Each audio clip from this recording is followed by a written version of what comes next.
You mentioned the corruption there. You mentioned what he's done to his country. You mentioned what he's done to the West. Talk me through that, and as well, some of the biggest headlines in terms of the communication between him and your current president over there now, Joe Biden. Right. So, to catch people up, well, let's start from where we are now and work backward. So Hunter Biden today, the House is voting to hold him in contempt of Congress because he is refusing to appear for testimony. He demands that there be a public testimony. The House is saying that they want a private testimony and a public testimony, but that they're going to release the full transcript of the private testimony. Anyway, they're kind of going back and forth about the terms of his testimony, and ultimately he's refused to show up. Because obviously the House is investigating, impeachment charges against his father, Joe Biden. So he's held in contempt today. Just last week, he was indicted for tax evasion, tax fraud. He didn't pay $1.4 million in taxes while he was buying, anything else you could imagine: luxury clothes, luxury goods, drugs, hookers, massive cash withdrawals, whatever. So that happened last week, and then a few months ago he was charged for a gun charge. He illegally obtained a weapon, and he lied on the form saying that he wasn't addicted to drugs, which is obviously a prerequisite to obtain a gun, and he was addicted to drugs. So that's where we are, and all that sounds bad, except it really it brushes past the main problem here. And the main problem here is very simple. This man, Hunter, and it wasn't only Hunter, there are other members of the Biden family who were doing this, but Hunter was probably the most prolific. Hunter was selling access to the White House when his father was vice president to the highest bidder, and the highest bidders happened to be, like I said, the Chinese Communist Party, oligarchs in Ukraine, oligarchs in Romania, any basically continent that you can imagine except Antarctica was buying access through Hunter Biden. Unclear about the terms. And that's really what the House is investigating, is what exactly was the agreements for these deals. And that's what we're really curious about. And how did it impact Joe Biden's decision-making ability? But what we do know 100%, and which Hunter basically admits, is that his last name is Biden. He was getting money because he was selling access to Joe Biden. And he will just stop short of saying that he was dictating Joe Biden's decision making. We don't know that, so I can't claim that. But that's obviously problematic. The decision making of the United States government is obviously consequential and important. It's life and death and war and peace, and that's what we're trying to get to the bottom of here. So talking about taxes and guns, for the casual news consumer, that might sound serious, but it's not serious actually compared to what we're actually talking about. I compare it to if somebody were to break into a house and kill everyone inside and then be charged for trespassing.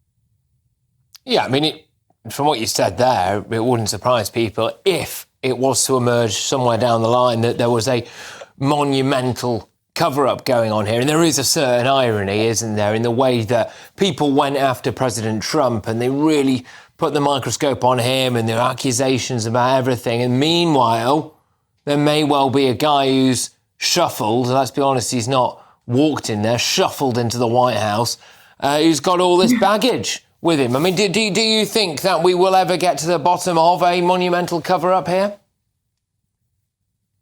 Well, I think we already have begun to, and the cover-up is so vast because it's not at this point a cover-up of Joe Biden and his family and whatever. It's a cover-up of the cover-up, which is, when I publish, the reason why I'm sitting here right now, and I guess why I've earned such acclaim, is because I published a story that was based on verified documents from the son of the person running for president and who eventually won the presidency, and the security state, the FBI, the CIA, in coordination with social media companies, with legacy media companies, CNN, NBC, New York Times, you name it, all coordinated with the Democratic Party to censor journalism from, and this isn't a blog that I was working for, the New York Post is the oldest newspaper in circulation in America. It's the fourth largest newspaper news outlet in the country, just deleted the reporting from the internet 2 weeks before an election. So, there's a lot to get to the bottom of here. It's very layered, it's very deep, and it's very sinister. Just finally then, on you, if that's all right. So you exposed Hunter Biden's laptop from hell, and people tried to, would it be a stretch to say ruin your life? Did people try and, impact you personally? Yeah, I mean, yes, I don't want to sound, go too crazy. I mean, people go through much worse, but yeah, I mean, there was a torrent of personal hit pieces about me. One of my favorites tried to paint me as an anti-Semite. I'm Jewish. But, stuff like that, where it's just like baseless insanity against me, vitriol against me. Like I said, people go through much worse. I'm not pretending that this was like a life and death thing for me. But yeah, people tried to destroy my career. People tried to disparage my work. People tried to make sure I would never work again. People tried to paint me as a lunatic or a kook. I don't think that there was anything lunatic or fringe about what I wrote. I didn't jump to any conclusions in my reporting. I didn't make any leaps. I literally just exactly wrote what the email said, and the way that I verified them was calling the people who were CC'd on them.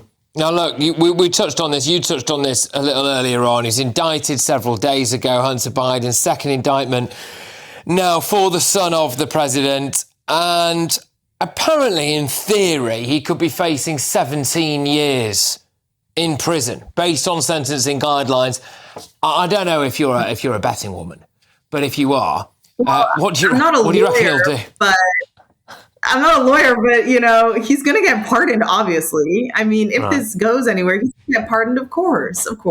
Joe Biden. And listen, I don't fault Joe Biden for this. I mean, I think anyone, if their son was, facing 17 years in federal prison and they had the power to commute or pardon the sentence, like, of course. He's not ever going to see the inside of a jail cell. And listen, I don't... This is a secondary. Like, to me, the most important thing to come of this is really in Congress's court and in I guess in the American people's court. Is I reported on I detailed a corruption scheme that a family has going.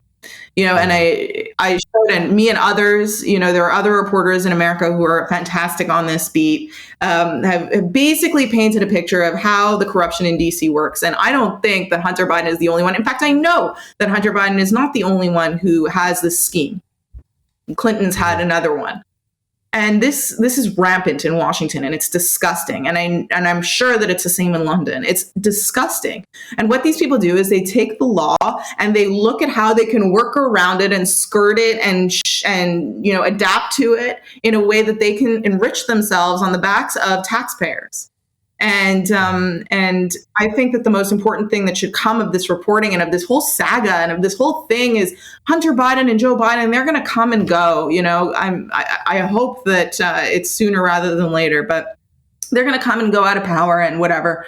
But what I really hope is that reform follows. That we get serious corruption reform and laws that finally make Hunter Biden the last Hunter Biden we ever hear about.